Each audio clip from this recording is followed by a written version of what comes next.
और देखा जाए तो अभी मुझे हो रहा है 20 साल। तो 20 साल में मैं अपनी जॉब को शुरू किया हूँ और मेरी जो सैलरी है 12,000। और जॉब की जो एंडिंग टाइम होती है 60 ईयर, तो कहीं ना कहीं मुझे और 40 साल जॉब करनी है। अगर इस तरह से देखा जाए, मेरे जो सीनियर भाई लोग काम करते हैं उन्हीं की तरह अगर मेरा भी सैलरी इंक्रीजमेंट हुआ तो कहीं ना कहीं मैं जब मेरी जॉब की एंड में हूँगा तब तक मेरी सैलरी 1 से 1.5 लाख तक तो आती हो। हेलो दोस्तों, आप सभी लोगों को मेरा नमस्कार and once again welcome back with a new video. तो दोस्तों, मिस्टर डी के ये मेरी डेली लाइफ ब्लॉग का चैनल है, लेकिन ब्लॉग आता है हफ्ते में 1 या फिर 2 हफ्ते में 2-3 बार। कैसा लगा मेरा मजाक? वैसे तो मेरा डेली लाइफ ब्लॉग नहीं आता, लेकिन नाम है मेरा मिस्टर डी के डेली लाइफ ब्लॉग। क्या बात है। तो दोस्तों, आज की इस वीडियो में मैं आप सभी लोगों को बताऊंगा क्या कारण है जिसके वजह से मेरी डेली लाइफ ब्लॉग नहीं आती, डेली मेरा ब्लॉग नहीं आता। दोस्तों, मैं बात करूं, मेरा नाम दिलीप कुमार, मैं ओडिशा राज्य के एक छोटे से जिला का रहने वाला हूं। और दोस्तों, आज की डेट पर अपनी करियर के खातिर ओडिशा का कैपिटल सिटी भुवनेश्वर पे रहा करता हूँ और अपना गुजारा करने के लिए कीट जैसे एक बड़ी यूनिवर्सिटी पर काम करता हूँ। दोस्तों, मैं बात करूं, कीट एक बहुत बड़ी यूनिवर्सिटी जिसका नाम दोस्तों आज की डेट पर Guinness book of world record में दाखिल हुआ है। दोस्तों, कीट KIIT जिसका फुल फॉर्म होता है Kalinga Institute of Industrial Technology, और जिसका फाउंडर है मिस्टर अच्युत सामंत। तो ये था दोस्तों मेरी जो ऑर्गेनाइजेशन जहां पर मैं काम करता हूँ उसकी छोटी सी डिटेल्स। और दोस्तों, मैं बात करूं मेरी जॉब की, दोस्तों मैं कीट यूनिवर्सिटी पर आज सिक्योरिटी गार्ड की जॉब करता हूं और मेरे जो महीने की सैलरी वो दोस्तों 12,000। और दोस्तों, मैं बात करूं मेरी सैलरी के बारे में थोड़ा डिटेल से, मैं दोस्तों जहां पर काम करता हूं वहां पर मेरे जो सीनियर लोग काम करते हैं या 2010 जो लोग 2010 में ज्वाइन किए थे, उन लोग की सैलरी तब थी दोस्तों 3,000 से 3,500 रुपया, समझ रहे हैं। और दोस्तों, आज की डेट पे जिन लोग को 10 साल हो रहा है, मतलब 2010 से ये होगा तो 12 साल, और जो लोग को भी 10 साल से एबव हो रहा है, उन लोग की जो महीने की सैलरी कम से कम दोस्तों 30 से 40,000। मैं दोस्तों बस कुछ महीने पहले ही ज्वाइन किया हूँ उस यूनिवर्सिटी में आज सिक्योरिटी गार्ड काम करने के लिए, और मेरे आज की डेट की सैलरी है दोस्तों 12,000। अगर इस तरह देखा जाए तो मैं जिस जगह में काम करता हूँ उस जगह में हर एक साल में 10 से 15% की इंक्रीजमेंट होती है। और जैसे गवर्नमेंट, हमारे ओडिशा गवर्नमेंट की रूल्स के हिसाब से हर 6 साल के बाद हमारे यूनिवर्सिटी में भी सभी लोगों की 6 पे लागू होती है। और जब हम लोग की रिटायरमेंट की होते हैं, मैं जिस ऑर्गेनाइजेशन पर अभी काम करता हूँ, और रिटायरमेंट की डेट में आप लोग को एक ग्रेजुटी मिलती है। ओके, तो दोस्तों इस तरह देखा जाए तो मेरा आज की जो डेट की सैलरी है 12,000, और देखा जाए तो अभी मुझे हो रहा है 20 साल। तो 20 साल में मैं अपनी जॉब को शुरू किया हूँ और मेरी जो सैलरी है 12,000।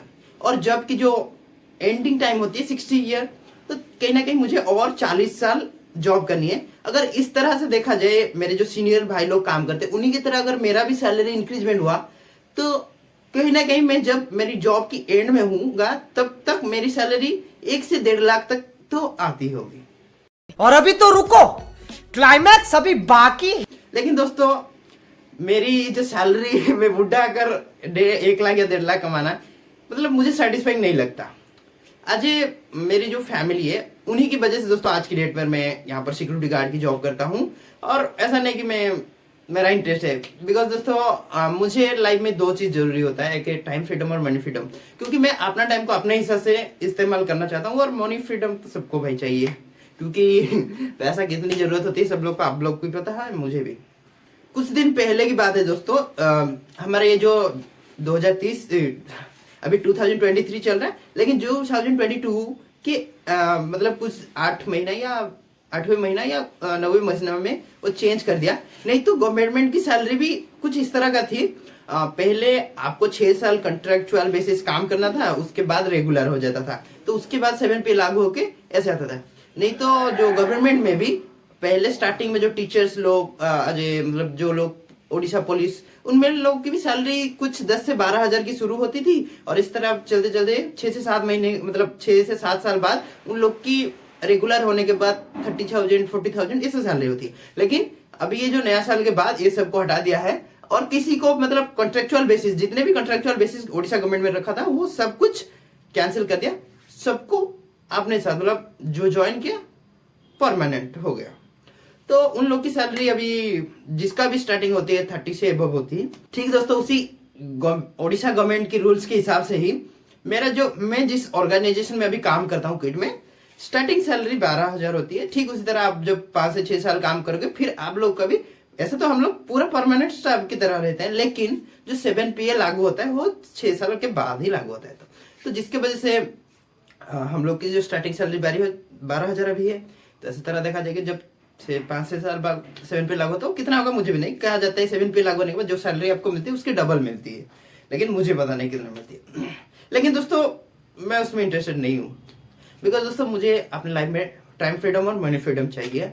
और दोस्तों मैं बात करूं मेरी जॉब की जो टाइम टेबल, दोस्तों पर डे 8 आवर का होता है और पर डे दोस्तों हमारा शिफ्ट चेंज होता रहता है। जैसे मान लो दोस्तों आज मेरा नाइट शिफ्ट है और हमारा नाइट शिफ्ट रात को 10 बजे शुरू होता है और सुबह 6 बजे एंड होता है। ठीक दोस्तों, आज मैं गया रात को 10 बजे, सुबह 6 बजे नाइट शिफ्ट करके आ गया। फिर मुझे कल को मेरा शिफ्ट क्या इवनिंग होगा, क्योंकि नाइट के बाद इवनिंग करूंगा, थोड़ा रेस्ट लेके फिर मुझे जाना होगा कितना 2 बजे 2 बजे जाकर फिर रात को 10 बजे आना है और रात 10 बजे आने के बाद खाना पीना खा के थोड़ा सो जाना है। फिर से मुझे सुबह जाना होगा मॉर्निंग शिफ्ट 6 बजे से 2 बजे।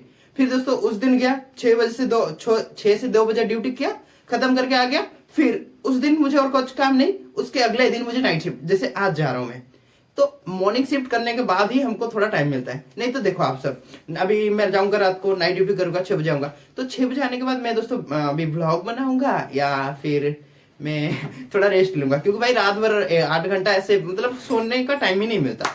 तो उस टाइम में आकर ब्लॉग बनाना, देखो कह सकते हो आलसीपन कह सकते हो, लेकिन दोस्तों एक 8 घंटा रात तो भाई सोने के लिए बनता है, लेकिन रात में हम बिना सोए आए तो अगर थोड़ा रेस्ट नहीं लेंगे तो हमारी मतलब शरीर खराब हो सकती है ना, जिसके वजह से दोस्तों इसी टाइम टेबल के वजह से दोस्तों मेरा जो वीडियो लेट आता है। तो आई होप आप सब लोग गुस्सा नहीं करेंगे। मैं कोशिश करूंगा दोस्तों आगे की जो मेरी वीडियो डेली आया करे, और मेरी ब्लॉग चैनल में इसीलिए दोस्तों ब्लॉग थोड़ा लेट आता है, तो गुस्सा मत करना। मैं कोशिश करूंगा आगे मेरी ब्लॉग डेली आया करे। मेरा जो सैलरी की बात करूं दोस्तों, फ्यूचर में मैं जब 60 साल होगा तब मैं 1 से 1.5 लाख कमा के क्या करूंगा यार। जब टाइम में कमा के थोड़ा एंजॉय करूंगा, अगर बुढ़ा होके कमाऊंगा भाई क्या करूंगा उस पैसा का। और जो लोग भी सोच रखते हैं, कुछ लोग होते हैं जिनको लगता है नहीं अभी 12,000 पा रहा हूँ, धीरे धीरे सैलरी बढ़ेगा, कोई बात नहीं, उन लोग को होता है। लेकिन हमको मतलब मुझे थोड़ा टाइम फ्रीडम और बॉडी फ्रीडम चाहिए, क्योंकि भाई मैं अपने हिसाब से घूमना चाहता हूँ, लेकिन इसी ड्यूटी की वजह से मुझे अपने टाइम की वजह से नहीं, बल्कि जो ऑर्गेनाइजेशन का हमारा उनका टाइम टेबल फिक्स होता है उसी के हिसाब से। मान लो मुझे कभी मेरी फैमिली में थोड़ा कुछ इवेंट है, कुछ फंक्शन है, तो उस टाइम मैं जा नहीं सकता इस जॉब की वजह से। इसलिए job I am not interested in this job, इसीलिए मुझे मतलब जॉब करना अच्छा नहीं लगता, लेकिन क्या करूं फैमिली की वजह से मुझे करना पड़ रहा है अभी। तो आज की इस ब्लॉग में इतना ही, मिलेंगे और एक नई वीडियो में, तब तक के लिए आप सभी लोग को नमस्कार।